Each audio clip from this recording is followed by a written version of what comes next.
Tractor, aeroplane, train. एक सुंदरपुर नाम का गांव था।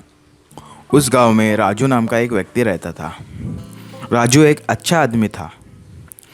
उसी गांव में एक लखन सिंह नाम का अमीर आदमी रहता था। उसका अनाज का व्यापार था। लखन सिंह बहुत घमंडी था। राजू उसी लखन सिंह के पास ड्राइवर की नौकरी करता था। वह गाड़ी में अनाज की बोरियां भरकर मार्केट के बड़े बड़े दुकानों में पहुंचाया करता था। राजू अपना काम मन लगा के करता था और कभी भी बेईमानी नहीं करता था। हर रोज़ की तरह राजू अनाज की बोरियां पहुंचा के लखन सिंह के पास आया और लखन सिंह राजू से बोला, क्या रे राजू, कितना टाइम लगाते हो? रास्ते में क्या आराम करने तो नहीं बैठे? जल्दी जल्दी काम करना, आगे से इतना टाइम नहीं लगना चाहिए। ऐसे ही हर वक्त लखन सिंह उसे कुछ ना कुछ बात पे डांटता ही रहता था। पर राजू का घर उसी काम पर चलता था तो वह सब कुछ सह लेता था। ऐसे ही कुछ दिन बीत जाने के बाद एक दिन राजू से कुछ गलती होती है तो लखन सिंह बहुत भड़क जाता है और राजू से कहता है, तुम बहुत गलतियां करने लगे हो। अभी मुझे तुम्हारी कोई ज़रूरत नहीं है। मैंने दूसरा ड्राइवर ढूंढ लिया है। कल से तुम्हें काम पर आने की ज़रूरत नहीं है। राजू ने लखन सिंह को बहुत समझाया पर उसने उसकी बात नहीं समझी। राजू दुखी होकर वहाँ से चला गया। वह चलते चलते जंगल में चला गया और एक पेड़ के नीचे बैठकर वह बोलने लगा, सेठ जी ने मुझे काम से निकाल दिया। अभी मैं घर कैसे चलाऊं? मेरे पास करने के लिए दूसरा काम भी नहीं है। ऐसे बोलकर वहाँ बैठा रहा। कुछ देर वहाँ बैठने के बाद जब वह घर आ रहा था तो उसे एक पुराना बंद पड़ा हुआ ट्रैक्टर दिख गया। वह ट्रैक्टर देखकर सोचता है, क्यों ना मैं इसी ट्रैक्टर को कुछ अनोखा करके इससे ही कोई नया व्यापार शुरू करूं। ऐसे बोलकर राजू ने एक बड़ा सा ट्रक बुलाकर उस ट्रैक्टर को उसमें रखा और उसके पहचान के एक मैकेनिक के पास पहुंचा दिया। मैकेनिक के पास जाकर राजू ने उसे क्या क्या करना है और कैसे कैसे करना है यह सब बता दिया। उस पर वह मैकेनिक बोला, हाँ भाई, मुझे सब समझ में आ गया। आप ठीक 2 दिन बाद आना, आपको आपका ट्रैक्टर एकदम नए रूप में मिल जाएगा।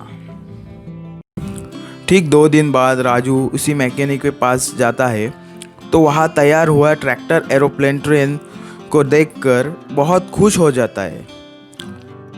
राजू उस मैकेनिक का धन्यवाद करता है और वहाँ से चला जाता है। राजू अब ट्रैक्टर, एरोप्लेन, ट्रेन को एक जगह रोकता है और वहाँ लोगों की भीड़ लग जाती है। सभी लोग उस ट्रैक्टर, एरोप्लेन, ट्रेन को देखकर खुश हो जाते हैं। राजू सभी लोगों को अपने ट्रैक्टर, एरोप्लेन, ट्रेन में बिठाता है और जिसको जहाँ पे जाना है वहाँ छोड़कर आता है। लोग भी उस ट्रैक्टर, एरोप्लेन, ट्रेन में बैठकर खुश हो जाते हैं। अब हर किसी को कहाँ पे जाना होता है तो उसी ट्रैक्टर, एरोप्लेन, ट्रेन में बैठकर लोग जाते हैं। ऐसे करते करते राजू का व्यापार अच्छे से चलने लगता है। राजू अपने लिए एक बड़ा सा घर बनवाता है और कार भी खरीद लेता है। राजू का व्यापार अच्छा चलने के बाद राजू एक अमीर आदमी बन जाता है। Magical strawberry. यह विकासपुर नाम के गांव की कहानी है। इस गांव में भोलू नाम का एक दयालु आदमी रहता था। भोलू हर वक्त सभी की मदद करता रहता था। वह कोई बुजुर्ग व्यक्ति को काम करते देख तुरंत उसकी मदद करने दौड़ता था। भोलू बहुत गरीब था पर वह कभी भी बेईमानी नहीं करता था। उसी गांव में एक पप्पू कुमार नाम का अमीर आदमी रहता था। वह सबको कर्जे पे पैसा देता था और जो भी कोई उसका कर्जा टाइम पे वापस नहीं करता वह उसके घर पर ही कब्जा कर देता। भोलू ने भी उसी पप्पू कुमार से कुछ कर्जा लिया होता है। एक दिन पप्पू कुमार भोलू के घर आके भोलू से बोला, अरे बोलू, तुम कभी भी कर्ज का हफ्ता टाइम पे नहीं देता। आज मैं तुम्हारा कुछ भी नहीं सुनूंगा। तुम मुझे मेरा सारा कर्जा वापस कर दो। जब तक तुम मेरा सारा पैसा नहीं वापस देते तब तक यह घर मेरा हुआ। अब इस घर पर मेरा कब्जा है। भोलू ने उसे बहुत हाथ जोड़कर समझाया, पर वह पप्पू कुमार ना माना और उसने भोलू को घर से बाहर निकाला और उसके घर पर कब्जा कर लिया। भोलू दुखी होकर रास्ते से जाने लगा। वह चलते चलते एक जंगल में गया। जंगल में जाकर वह एक पेड़ के नीचे बैठा और मन में बोला, अभी मैं इतने जल्दी पैसे कहाँ से लाऊं? उस पप्पू कुमार ने मेरे घर पर ही कब्जा कर लिया। अब मेरे पास मेरा घर भी नहीं रहा। यह बोलकर दुखी होकर बैठा रहा। तभी अचानक वहाँ एक गुफा से रोशनी आने लगी। वह रोशनी देखकर भोलू चौंक गया। वह उस गुफा के पास गया और वहाँ से वह गुफा के अंदर ही चला गया। गुफा के अंदर जाने के बाद उसने देखा कि वहाँ तो बहुत सारे सोने के स्ट्रॉबेरीज है। थोड़े आगे जाने के बाद उसे एक बड़ी सी स्ट्रॉबेरी दिख जाती है। वह स्ट्रॉबेरी देखकर उसके पास जाता है तो वह स्ट्रॉबेरी से एक आवाज़ आती है, मैं एक जादुई स्ट्रॉबेरी हूँ। मुझे तुम्हारी परिस्थिति के बारे में सब जानकारी है। तुम वहाँ की कुछ सोने की स्ट्रॉबेरी ले जाना और उससे तुम्हारा सब कर्जा चुका लेना। पर तुम्हें ज़रूरत है उतनी ही स्ट्रॉबेरी ले जाना। लालच किया तो तुम पत्थर बन जाओगे। यह सुनकर भोलू बहुत खुश हो जाता है और वहाँ से अपने लिए कुछ स्ट्रॉबेरी ले जाता है और वह सोने की स्ट्रॉबेरी लेकर गुफा से बाहर आ जाता है।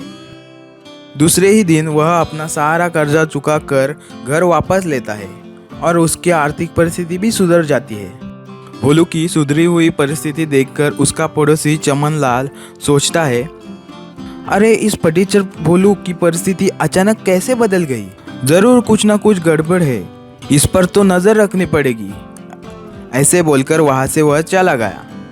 अगले दिन जब भोलू उस जादुई स्ट्रॉबेरी का शुक्रिया करने के लिए गुफा के अंदर जाता है तो वहाँ चमन भी उसका पीछा करके उस गुफा के अंदर जाता है और भोलू क्या कर रहा है ये सब चुपके से देख लेता है और मन में सोचता है, अरे यहाँ तो बहुत सारे सोने की स्ट्रॉबेरी है।